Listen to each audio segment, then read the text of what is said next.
Iran has no air defenses. Iran has no air force. Iran has no navy. Their missiles, their missile launchers and drones being destroyed or shot out of the sky. With every passing hour, we know, and we know they know, that the military capabilities of their evil regime are crumbling. We will keep pressing, we will keep pushing, keep advancing, no mercy for our enemies. Never in history has a modern military like Iran's, with a modern navy, a modern air force, advanced air defenses, deep underground bunkers, and hardened leadership, been so rapidly and so historically obliterated. Never. Not like this. Not at this speed. Not with this totality. From the very first hours of the campaign, the United States military struck with overwhelming, coordinated firepower across every domain simultaneously: air, sea, cyber, and space. Iran's commanders never had time to react. Their radars were blinded before they could see what was coming. Their communications were severed before they could issue orders. Their air defenses were destroyed before they could launch a single interceptor. Defense Secretary Pete Hegseth put it plainly: "We have a President of the United States who, when he sends his warfighters out to fight, unties their hands to go out and close with and destroy the enemy as viciously as possible from moment one." That is exactly what happened. Now, even as diplomatic channels open and talks begin behind the scenes, the United States military is not standing down. It is leaning forward. At Fort Bragg in North Carolina, the 92nd Airborne Division is preparing to move troops and equipment to the Middle East. The brigade, approximately 3,000 soldiers, serves as the Division Ready Brigade, part of the Immediate Response Force, whose mission is to deploy anywhere in the world within 18 hours of notification. The order has come in. The clock is running. Across the base, roughly 3,000 paratroopers are packing their gear. In the barracks and staging areas, soldiers load rucksacks with clothing, rations, and essentials. They clean their M4 rifles, breaking them down, wiping the bolt carrier groups, oiling the moving parts, reassembling, and function checking.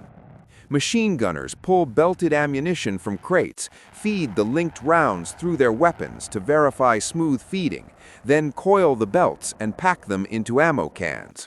Spare barrels, cleaning kits, extra batteries, night vision, everything that keeps a soldier alive and lethal in a combat zone. By dawn, these soldiers need to be on the aircraft and in the air. While the soldiers prepare in the hangars, the airfield is already running. Ground crews work on the C-17 Globemaster III aircraft lined up on the tarmac. On the ramp, loadmasters direct forklifts hauling pallets of equipment and military vehicles up the rear cargo ramps and into the aircraft bays. Armored trucks, Humvees, and high-mobility artillery rocket system, HIMARS launcher vehicles are driven aboard and changed to the cargo deck. In the cockpits, pilots power up the avionics and begin their pre-flight checks.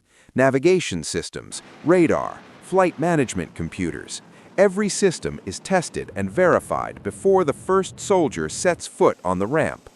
The order reaches the hangars. Time to move.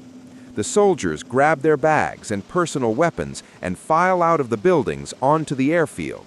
At the ramp, they set their gear onto the cargo roller system built into the aircraft floor. Soldiers inside the bay stack the bags tighter, pulling cargo straps and tie-down cables across the load, locking everything in place so nothing shifts during the long flight. The soldiers climb aboard and take their seats along the walls and in the center rows. The mood is controlled. Some talk quietly, some joke, some pull out phones for a last look before putting them away. This is not their first deployment. For most of them, loading onto a C-17 is as familiar as getting on a bus. The rear cargo ramp lifts up. The upper door folds down and seals, locking the aircraft shut and pressurizing the cabin. The engines start. All 4 Pratt & Whitney turbofans spooling up one after another. The C-17 taxis out to the runway, lines up, and accelerates.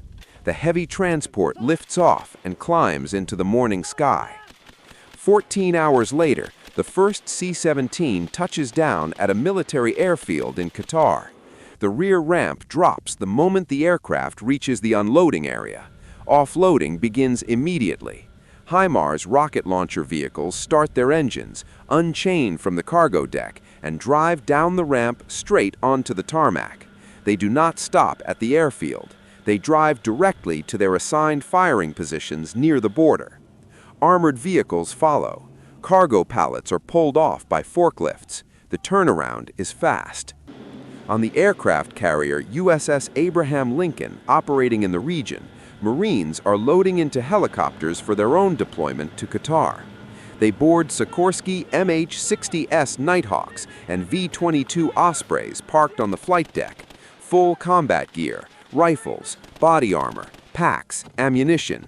The helicopters lift off one after another and fly toward the Qatari coast. The Marines are being concentrated at this location for rapid reaction capability, a large ground force positioned close enough to respond immediately if the situation escalates. The Marines land in Qatar and move directly to a camp already established by advance teams.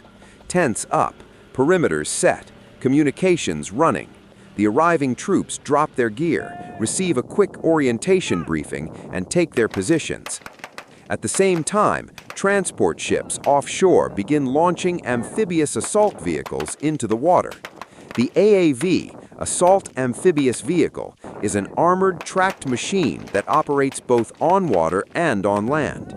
In the water, it is propelled by water jets, pushing it through the sea at up to 8 knots. The hull is sealed and buoyant. Once it reaches the shore, the water jets shut down, the tracks engage, and the vehicle drives up the beach onto solid ground like a conventional armored personnel carrier.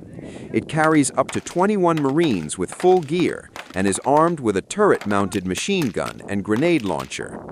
Behind them, landing craft air cushions, LCACs, emerge from the transport ships. These are massive hovercraft riding on a cushion of air generated by powerful rear-mounted fans.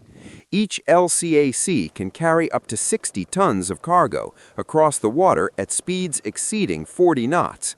They skim across the surface, spraying seawater behind them, and drive directly up onto the beach without stopping. The ramp drops. Humvees, cargo trucks, and armored personnel carriers roll off onto the sand, delivered straight from ship to shore in minutes. Multiple LCACs make repeated runs between the ships and the beach, shuttling cargo and equipment until everything is ashore. At the airfield in Qatar, helicopter crews load belt ammunition into the feed trays of M240 machine guns mounted on the doors. The belts are inspected link by link, fed through the receiver, charging handles pulled back. The guns are hot. The helicopters lift off and begin flying continuous patrol patterns over the surrounding territory, scanning sky and ground for Iranian drones.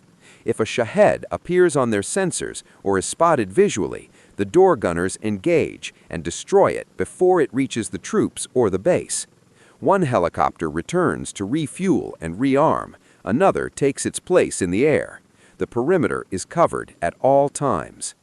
Iran's air force is gone. Its navy is gone. Its air defenses are rubble. Its bunkers have been cracked open. And now America's ground forces are in position, ready, armed, and waiting. The United States military has not stood down. It has never been more forward deployed, more lethal, and more prepared. This is what American power looks like when the gloves come off.